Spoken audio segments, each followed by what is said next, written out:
RV life pushes me to explore, not just new places, but new ideas. Every location has a history. Some of it's beautiful, but some of it is disturbing. Like this beautiful lakeside park I found in Kentucky. It was once a safe haven for many people, but that's only because so many other places weren't safe. There ain't nobody gonna do it for you. Got to find your own. Real quick before we get started, 2026 calendars are on sale now.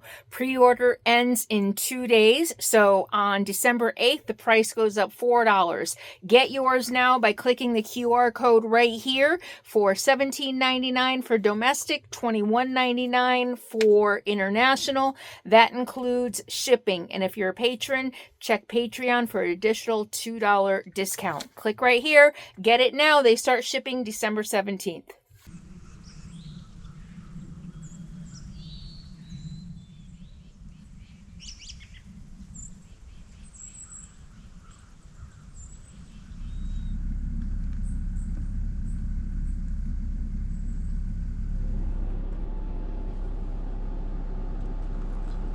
I've been working on a memoir for quite a long time. And I've been thinking a lot about how our personal history impacts who we are. The choices that we make, the things that we feel, how we feel about other people, our trust issues, the way we think, the way we pray or don't pray, what we fear or who we fear, what we hope for, and how we see ourselves in the world.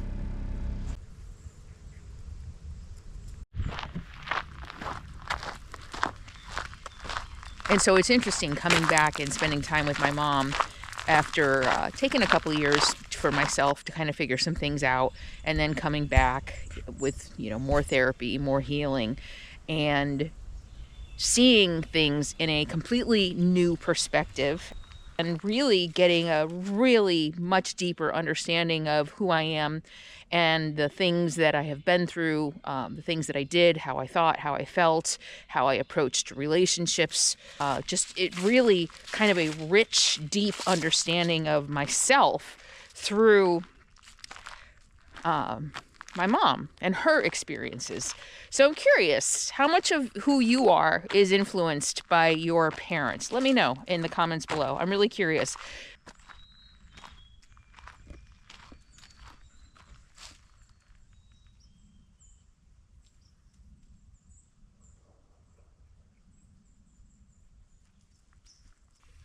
So then if you are influenced by your parents, then your parents were influenced by their parents, right?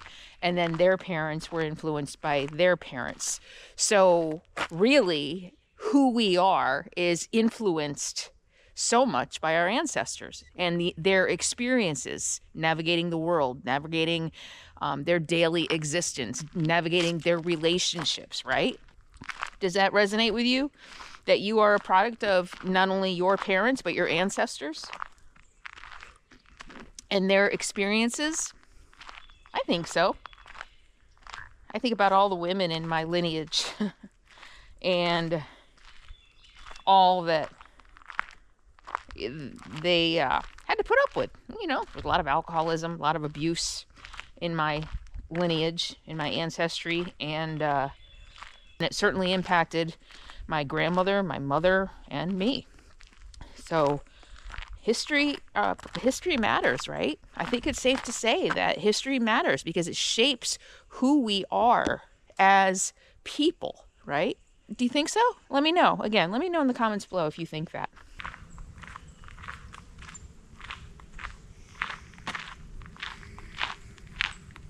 I think about individually we're products of our lineage, of our ancestry, right? And then I think about how that affects us also collectively not only in our family. Our family dynamics in a large part are what they are because of our parents and our ancestry. And then I spread that out and I think about our communities, maybe what we believe, our faith, our thoughts, our prejudices, right? are often passed down from our family and our ancestors. And this has really been on my mind a lot lately because I've been here for several days camped in land between the lakes in Kentucky, and I started diving into the local history. And there is some history about this place that is resonant of what is happening in a large part in our country today. And I just keep thinking that so much of these things happened when my mom was a little girl. When my mother, 78 years old, 77, when she was a little girl. And how our environment impacts who we are, right? And so there's a lot of history in this area, and that's what I'm going to do today. I'm going to pack up my camp here in Land Between the Lakes and go do some sightseeing and dig into the history of the area. And I love history because to me, it just helps understand not only who I am, but who we are and how, and my place in society and the world as a woman, as a white woman. So the history that I'm going to go explore today is pretty profound and pretty important to the overall collective experience of what it means to be an American citizen and how each of us navigate the world through our own experiences and the experiences of our ancestors. This isn't just something that happened a long time ago that has no relevance whatsoever to today. It is what framed who we are, how it influences us and our thinking and our beliefs and our prejudices so that we can learn and evolve and move forward and do better. That's what I'm hoping to get out of today, is to get a deeper understanding of the history of people in this area. And I've got a couple things that I'm looking forward to going and exploring and learning about, and I'm going to take you with me. So let's get packed up. What do you think? We got a lot to do today, a lot of sightseeing, and we're going to hit the road. What do you think?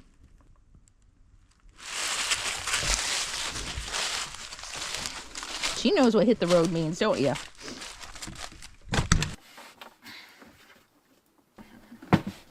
You know what? Sometimes in life you just need a little bit of an energy boost, right? Just something to keep you going, whether you want to go on a road trip, a camping trip, or you live in an RV or a van, and you just need a little bit of a boost to keep your electronics charged. That's where the Bluetti Elite 30 version 2 comes in handy as the perfect portable power station for you or that special someone on your holiday list. Check it out. Under 10 pounds. It's super compact, it's super portable, and it's extremely affordable. But don't worry, just because it's small and compact and easy to carry doesn't mean it lacks in power. 600 watts of power and 1500 watts in powerlifting mode. That means if you need to run a blender or a coffee grinder, the Bluetti Elite 30 version 2 can handle it. And with 288 watt hours, you're going to be able to charge a laptop 4 times. You're going to be able to charge your cell phone a bunch of times. You can run a CPAP, and I know that's a concern for a lot of you, for more than 12 hours. And it charges super fast. You can plug it into shore power. You can use solar. You can use the Bluetti Charger 1 so that you can charge it while you're driving. And with full shore power, it'll go from 0 to 80% in just 45 minutes. And with 140 watt PD fast charging, it'll charge all of your electronics fast. It's got extra fast charging power inside this beautiful little package. And you're going to get 3,000 life cycles out of it for a 10-year battery life. That's amazing, and it's well worth the investment. So if you're looking for a backup power source that you can take literally anywhere with you, you can just throw this in the car and take it on a road trip with you. And it makes a great gift for anybody on the go, campers, or for that person on your list who just needs a backup power source for emergencies. So go ahead and check out the link in the video description below, and using my discount code, you're going to save an extra 5%, but you got to use the discount code below and the link in the video description. Thank you, Bluetti, for sponsoring today's video and for giving me a little power boost when I need it.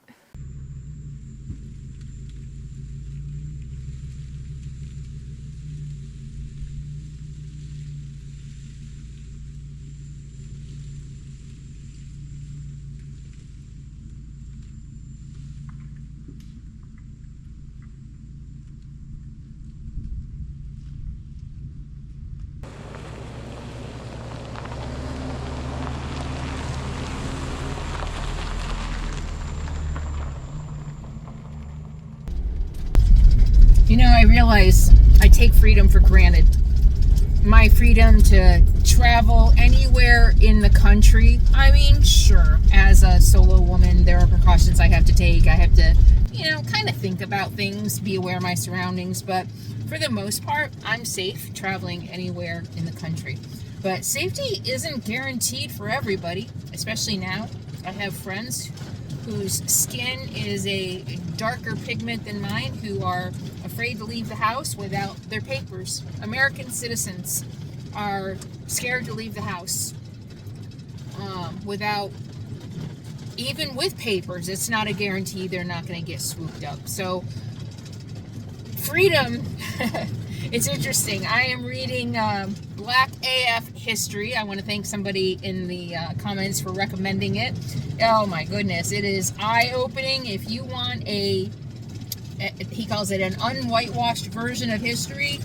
Also, I think he's a comedian because not only is it brilliant and eye-opening and there's so much history, he's hysterical. So I'm really enjoying reading it. I'm really enjoying, I don't know if that's the right word, learning history from a perspective I had never I'd never seen before.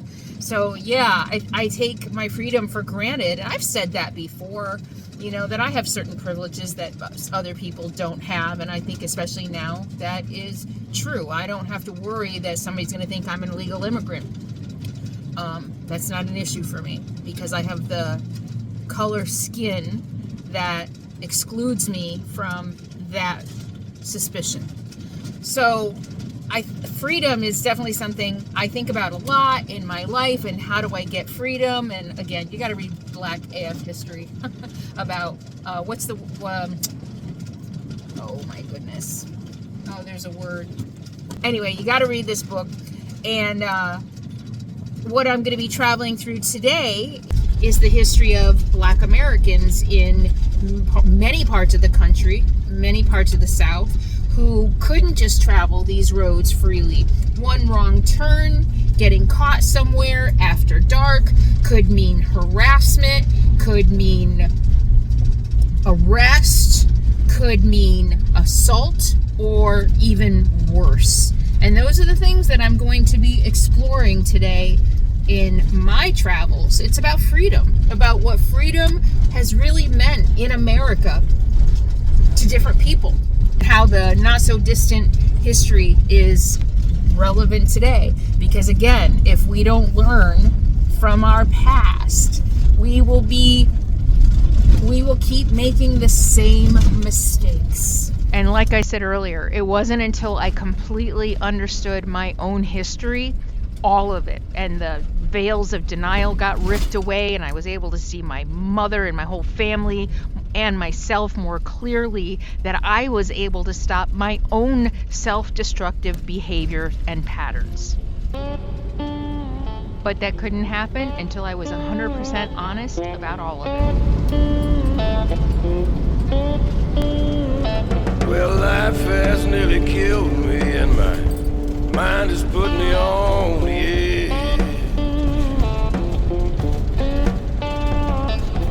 Life has nearly killed me, and my mind has put me on the edge. Though I can barely crawl, I've got to walk where these angels' feet are tread. Darkness nearly drowned me. Sunlight alone, don't it burn my eyes? Darkness nearly drowned me, and the sunlight low, don't it burn my eyes? Turn right on the This Cherokee valley Lane. is much too deep, and this mountain so very high. Well, my cup is nearly empty. I got such a long, long way to go. My cup is nearly empty. I got such a long, long way to go. Take the next right to stay on Cherokee Lane, then your I got to destination. lay down here and rest before I can take another step down that lonesome road.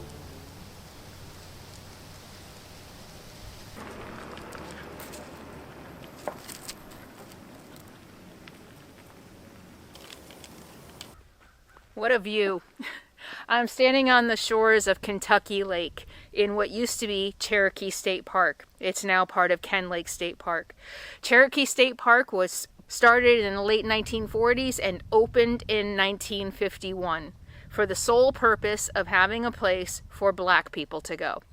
Black people weren't allowed in the nearby resort of Ken Lake. That was whites only. The 1950s, much of the country, especially the southern part of the country, was still deeply rooted in segregation. And black people just weren't allowed in a lot of white spaces. They weren't allowed in a lot of spaces, period, that a group of people decided were white spaces. And so, therefore, they could exclude black people.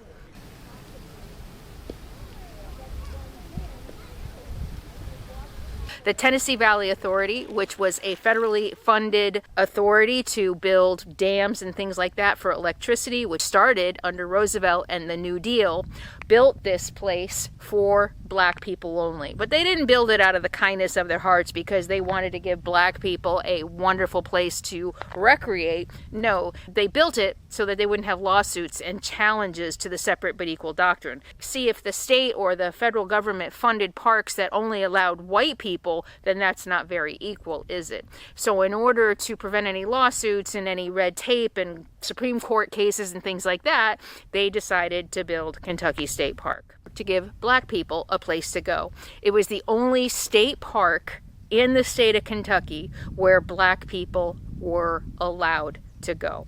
The doctrine of separate but equal was established in Plessy versus Ferguson in a court case in 1896.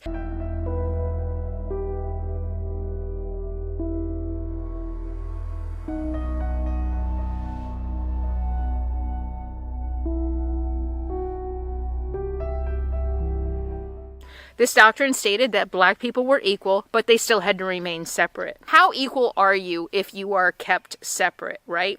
Doesn't the very idea of separate say that one race, one group of people is inferior and one is superior? If everything is built for white people, and then you have to build separate things which often were inferior to the things that were built for white people, the schools, often the parks, the healthcare system, the neighborhoods, not as much money was put into the black areas as they were the white areas. So they were automatically inferior to what was built for whites. But if you're telling a whole group of people that you are not allowed in what is built for people, right? You're not allowed here, so we're going to build you your own. It's like a very rude example, maybe, to help kind of put this in perspective. It's like the kids' table at Thanksgiving.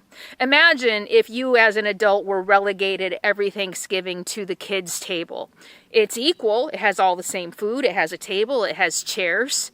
But you're not allowed to sit at the big people table. So is it equal? The answer is no, it's not. It's the kids table. It's the black park. It's the black school. And not only is it an automatic message that you're inferior, the resources put into those things are less than what they're put into what everybody else enjoys. So separate but equal is a fallacy. You can't be separate and equal.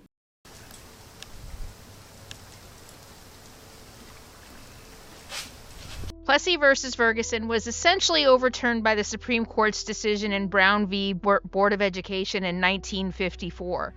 The Brown decision declared that separate but equal in public education was unconstitutional. The landmark decision ruled that state-sponsored segregation in public schools was a violation of the Equal Protection Clause of the 14th Amendment. The court stated that separate educational facilities are inherently unequal and that the doctrine of separate but equal has no place in public education. But Brown v. Board of Education didn't end segregation. In fact, segregation would continue to go on until the passage of the Civil Rights Act in 1964. And while the Civil Rights Act of 1964 and the Voting Rights Act of 1965 legally ended racial segregation and discrimination, in effect nullifying existing Jim Crow statutes, attitudes, biases, racism, that stuff doesn't go away overnight. And in many ways, we are still fighting much of that bias today.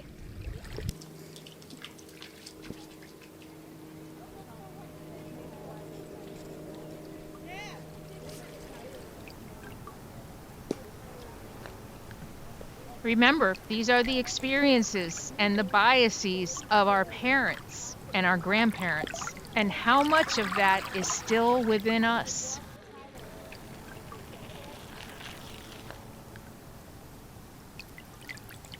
Can't help but think of all the families who enjoyed this lake. This little sanctuary, surrounded really by sundown towns. But they didn't have to worry about that here. They didn't have to worry about any violence or any stalking or any side eyes. You know, they could just be here with their families and friends and just enjoy the beautiful surroundings and nature and this beautiful lake.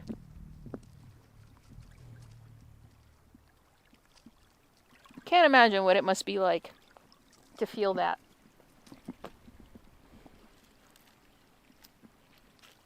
To feel like the whole outside world doesn't want you.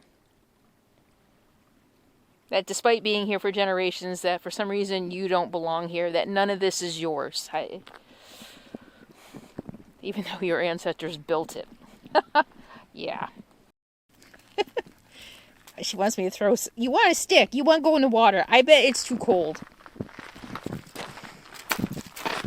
I think it's too cold.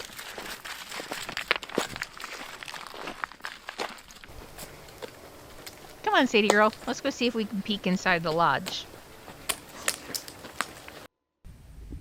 So this used to be the dining hall from the former state park for African Americans.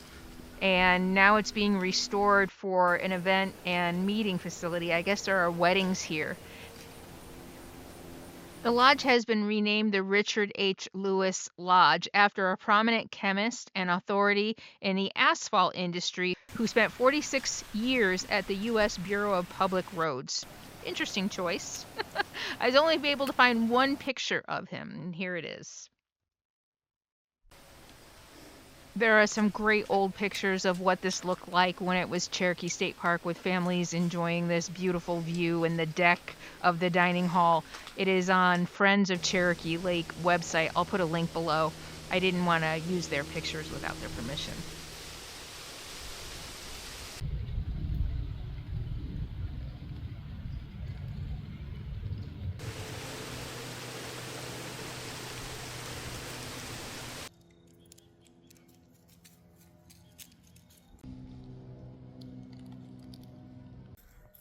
I wonder if this was one of the picnic areas for Cherokee State Park. The park was known for its amenities. It had some really great amenities, including docks for fishing, a dining hall, and a restaurant that seated over like a couple hundred, overnight cabins for people, picnic areas, a beach for swimming and boating, a bathhouse.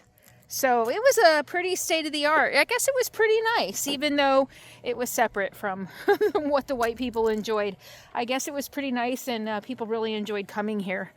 And, you know, as I walk around, I wonder, you know, the stories that people have here. Do any of you, I mean, you would have to be like my mother's age. Well, it closed in 1964. When segregation ended, you know, and it's kind of bittersweet when I think about it. Of course, we want equality in this country, but the truth is, we're still struggling with equality. And just because the government and the courts decided that segregation was illegal, and they said, okay, we're all integrated now, doesn't mean people were integrated, and it doesn't mean Black people felt safe. You know, but with Supreme Court cases like Brown versus Board of Education that fought for equality in schools, desegregation in schools, and then with the Civil Rights Act of 1964 that said, no, there's no such thing as separate versus equal. It's a fallacy. You can't be separate and equal, as I have been talking about here. But to think about how in 1964, Cherokee State Park was closed because they said, okay, there's no more segregation. Segregation doesn't exist anymore. And so it's illegal now to have a whites only and therefore a blacks only space. It's illegal. So Cherokee State Park, which had been a safe haven for black families, for black people, where they could come here and feel safe, have this place that was all theirs, where they didn't have to worry about white people breathing down their necks, telling them they didn't belong. All of a sudden, this is gone, and they are now forced, the law is forcing the issue, okay, we can go to quote unquote white state parks now. How do you think they were received? Do you think there was a big welcoming parade? Do you think all the black families who recreated here and loved it, when they came back and it was part of Ken Lake State Park, which was the all-white park, and they're like, okay, the races can mix now. Do you really think there was a big old welcoming parade for them? So how uncomfortable do you think the year after Cherokee closed was it for the black families to go to white spaces? So I'm sure it was bittersweet. While it was a civil rights win, in many cases it was a loss for the safety and peace of mind. And in some ways, you know, there was some peace of mind having places to go where they could feel safe. So while it was a civil rights win, there was a loss of that peace for black Americans.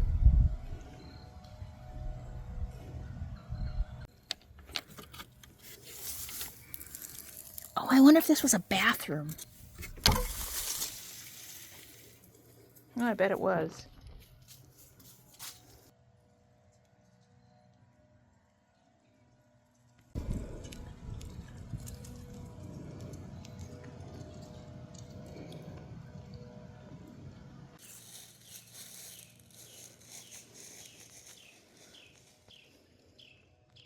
No way. Oh, are those the cabins? Oh, look at, I found the old cabins.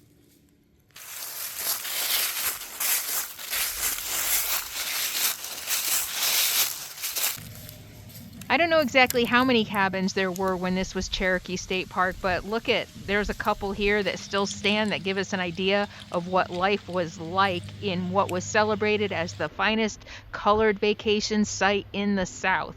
Cherokee State Park was the first blacks-only state park in the southern United States and the third in the nation.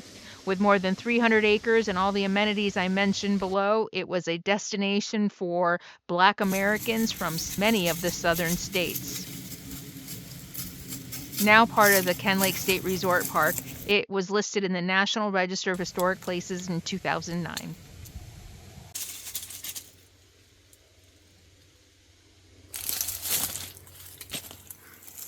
Wow, look at this.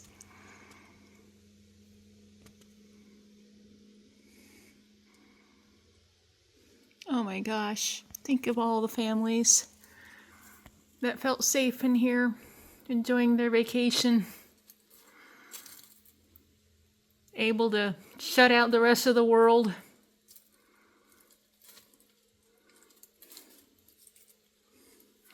Wow. Their kids could sleep peacefully. Amazing. The rules change and the targets change, but the power dynamic doesn't. Back then, segregation made sure certain people didn't feel safe in public. Today, some people feel that same fear just leaving their house or during a traffic stop. Others feel it when ICE raids their workplace, when rising rent forces them from their homes, or when corporations treat them like they're just disposable. It's the same question. Who gets to relax? Who gets to belong? And who benefits when others live in fear? Because history isn't just the laws we've written, it's the patterns we've normalized. Keep people scared. Keep us divided. Keep us chasing scraps. It's the same playbook. When we remember Cherokee State Park, think about the laughter, the cookouts, the church picnics, the first swims, the first kisses, joy built here by the people who refused to disappear. The signs are gone, but the systems remain. And when we tell the story of this place and others like it, we start to see the pattern clearly so that we can finally break it.